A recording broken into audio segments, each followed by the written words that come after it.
Hey, this is Leighton from Just Collect, and I'm here with one of my favorite people, not just in the hobby, but he's laughing, the entire world. He is known to most people as Heff.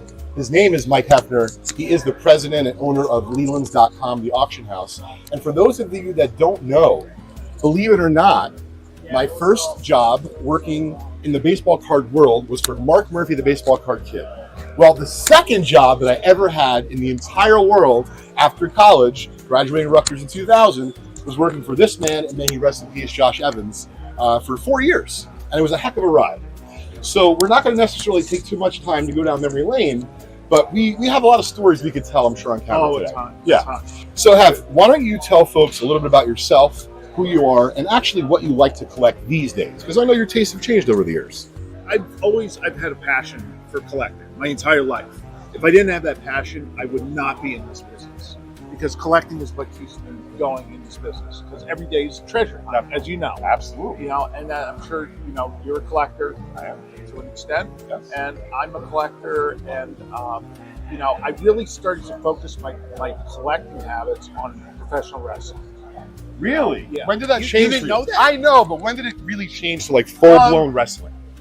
Probably, you know, 5 years ago. Okay. I mean, I still collect jerseys, bats, equipment, pins. You know, I used to collect everything. But now I'm just much more focused, and I really like the wrestling stuff. What do you love about wrestling the most? About the sport or the either the sport or about the collecting. Because I like the sport of wrestling. Some people say it's not a sport. Well, you know what? Those guys actually put their lives on the line every time. So, you know, I respect that. I respect the athletic abilities they have, and then I respect the entertainment abilities they have.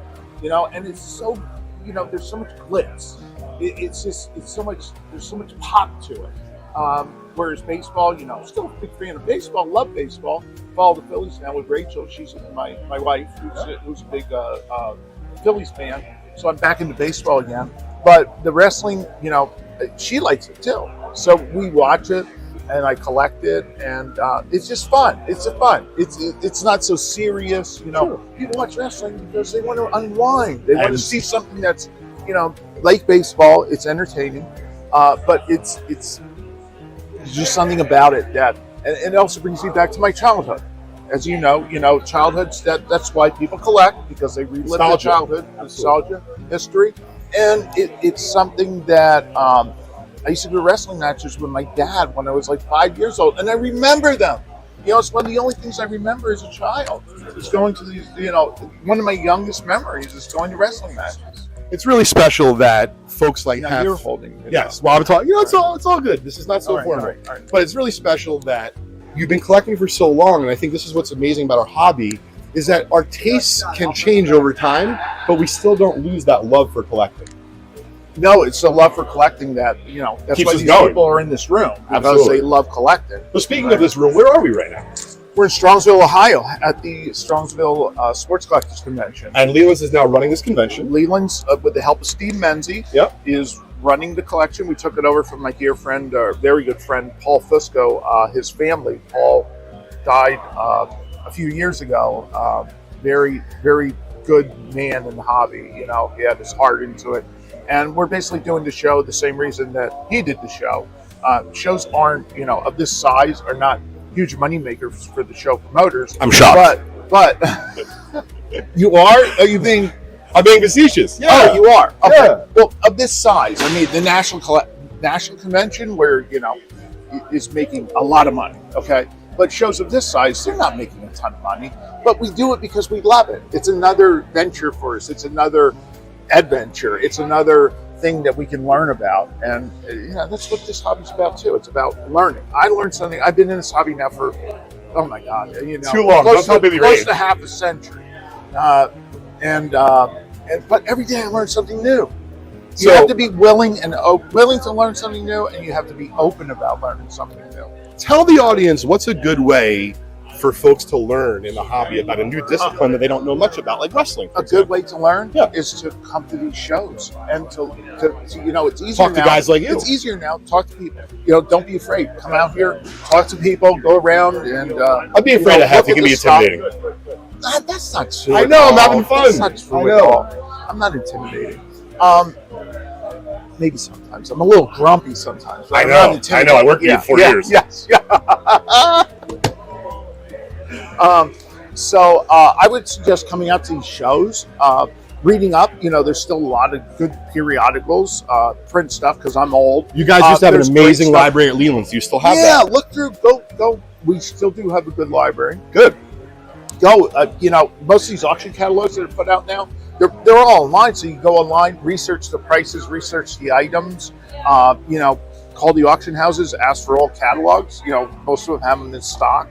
There's just so many resources out there for people to get an understanding of the material, and then hopefully go out and buy the material. So I want to add one thing as far as education, because this really helped me when I was at Leland's. Josh taught me this, and I thought he was psycho when he was doing this, because I'm like, Josh, you already know the industry. So Josh taught me, in order to learn, especially for the memorabilia I didn't know as well, right. I would take the catalogs after the auction, and I would write the closing price of every item. Now, I didn't do it for all 4 years, but I did it for several catalogs. And yes, it was exhausting, mentally, physically. It took tons of time. But I can tell you probably 100 different pieces of memorabilia right now and what they sold for at Lelands.com over the years. And you don't forget that information, because we love what we do, not just for work, but we love collecting.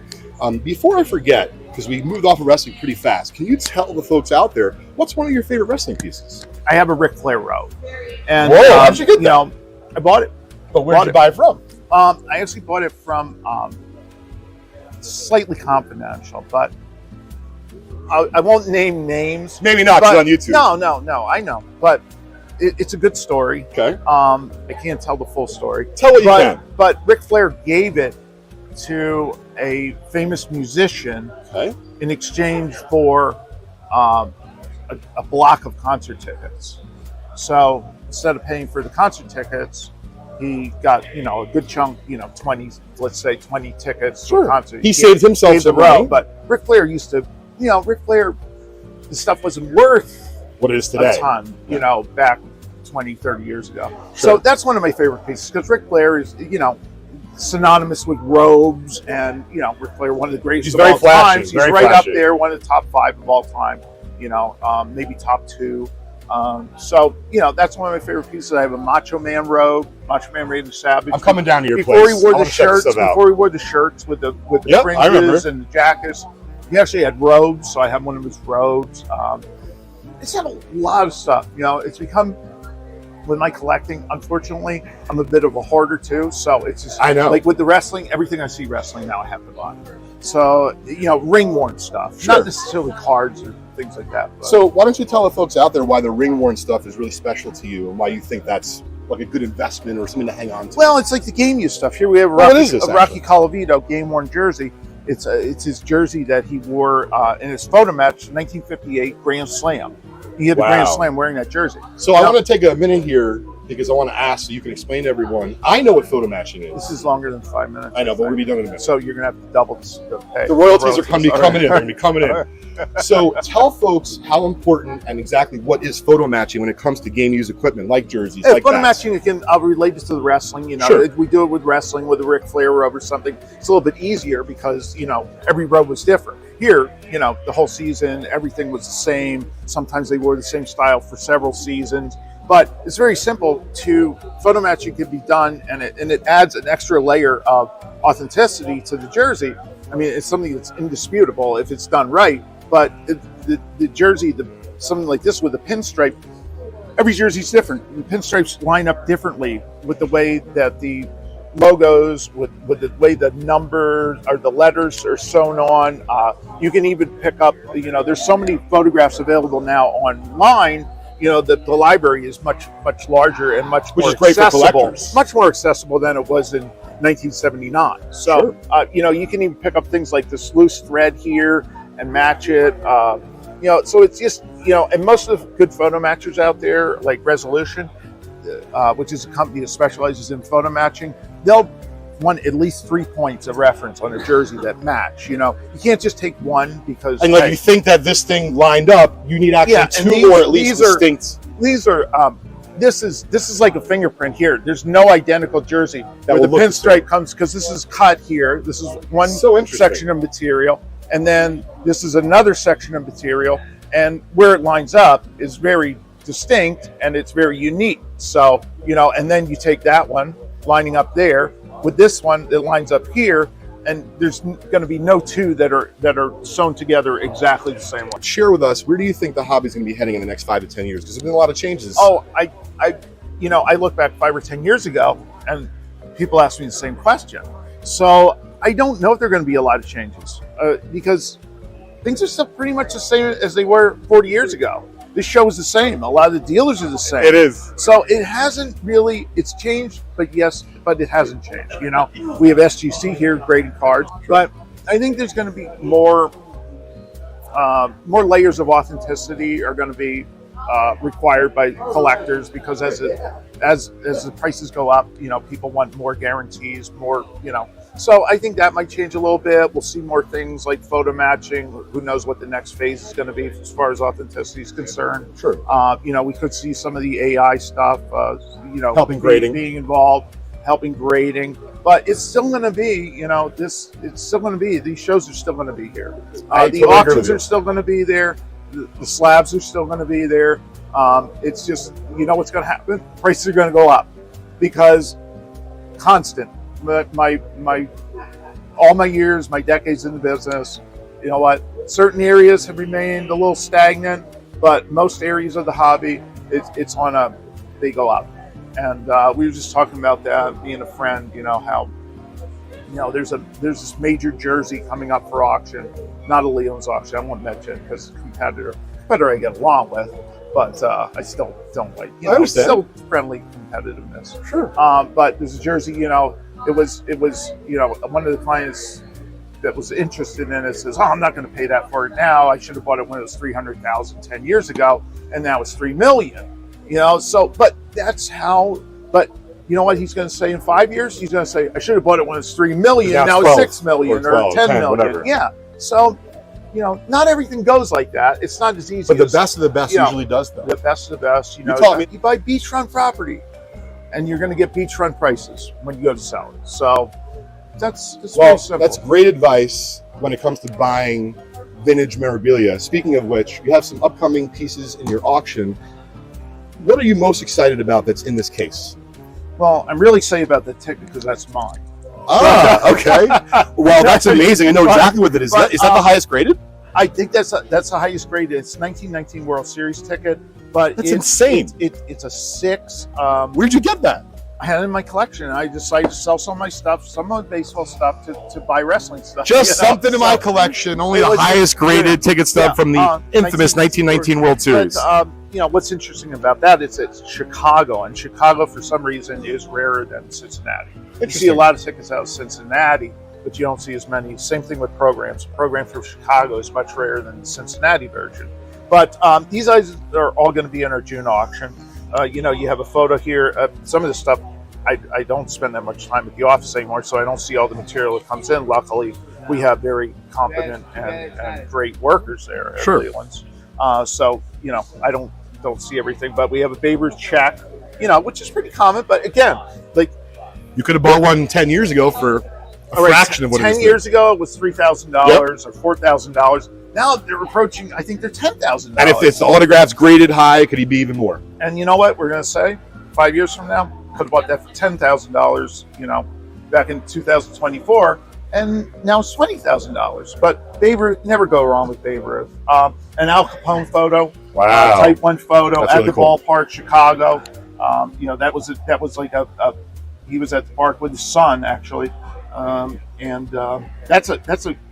That's a view, though, you don't often see. There's a photo from the same day of him talking to Gabby Hartnett, which you see quite a bit. Not quite a bit. There's like 5 or 6 of them. There's one of these that I know of. A Ty Cobb photo from Paul Thompson, Mickey Mantle rookie card, which, staple of the hobby. It's always going to be enough great. Said about that. Yeah, signed 1953 Bowman. How do you feel about signed cards, 53 tops?